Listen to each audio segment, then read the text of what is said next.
Good morning everyone and welcome back to the channel.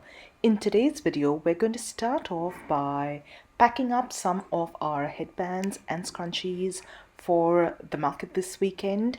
I'm just going to take you along while I work on these bits.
With the wire headbands all taken care of, we're going to move on to packing up our scrunchies for the market. That's the next order of business. Some of these are the new pieces we worked on, some of these are just our existing ones.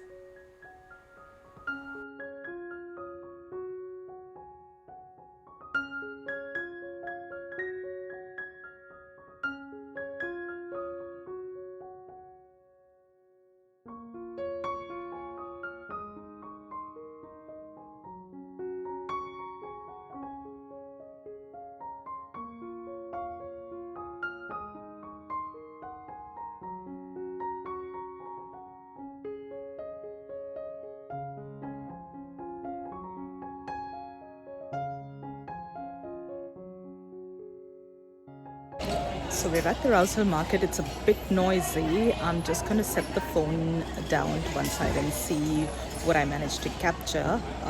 You might not hear much from me at this point, but I'll catch up with you once the market's done. If I get an opportunity, maybe sometime in between as well.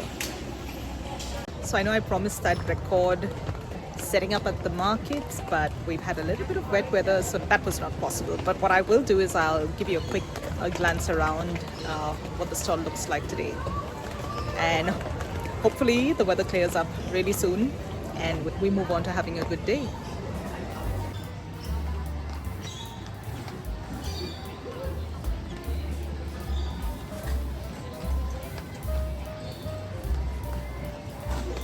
So the setup's not typically what it would be, but I've had to make a few changes, move stock around a little bit just to keep the product out of the rain, and setup's a little different again to protect our headbands. And morning everyone. I know I'd promised you guys a video showing you a day at the market, or at least my market setup and such during this video, but the weekend was an absolutely crazy one. The Saturday market was busy, it was brilliant. I had a great time there. I even met one of my viewers. So, Anna, if you're watching this, hi again. It was really lovely to meet you. I didn't have much of an opportunity to film there because it was all kinds of crazy. But needless to say, we'll be doing more of that market. Sunday was a different kind of crazy. It was meant to drizzle at about 12 in the afternoon, so I figured we'd be all right.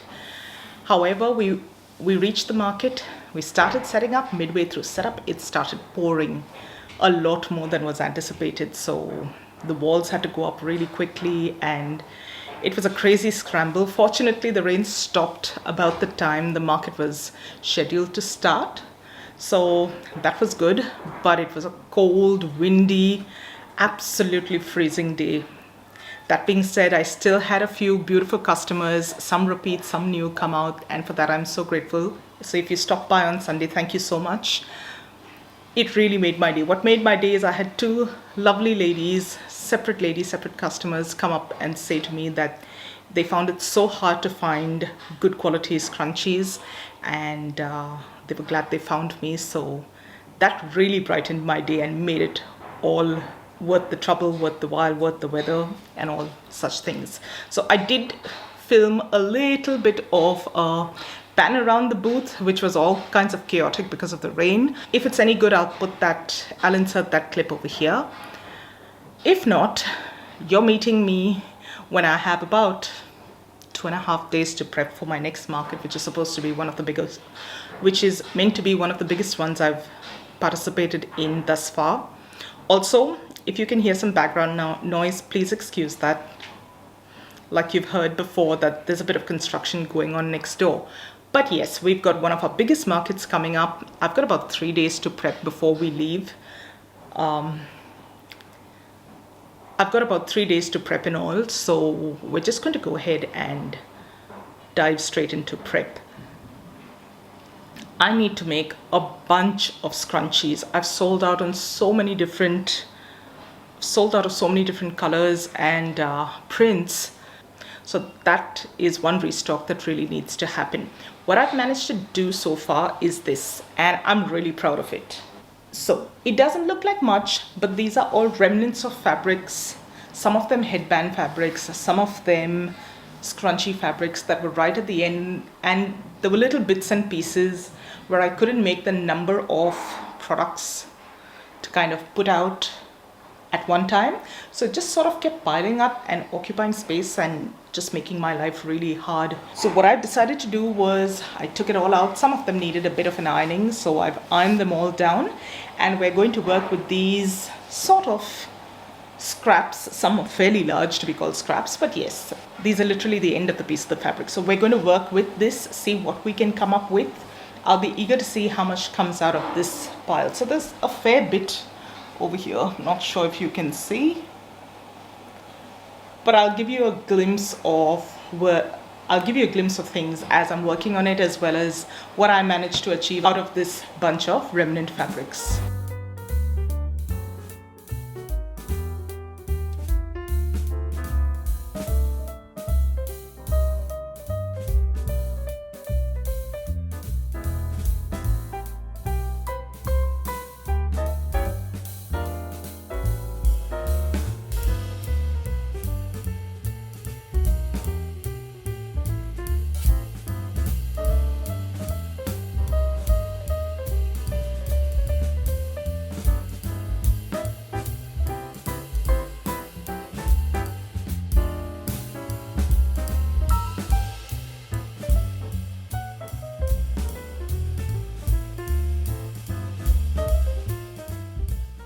So all those remnant pieces have been cut, and while I had my cutting mat and blade out, I've cut some new stock as well. These are pieces for scrunchies, both regular as well as mini, and this is the pile that I've got together for headbands. Some of these are restocks, some of these are brand new wire headband prints. So these are some of the scrunchies that I managed to whip up out of those scrap fabrics, and a couple of these are newer designs as well. What I did manage to get was a whole bunch of mini scrunchies all out of that remnant pile. And I really love how cute these have turned out. I've been meaning to stock up on my mini scrunchies for a while now. I'm so glad to have finally gone ahead and done it. I've gone ahead and made some of these dual tone sort of scrunchies as well, just to minimize waste, and I think they've turned out looking really pretty. The little gingham one's also super adorable. So that's what I managed to save out of that pile of fabric.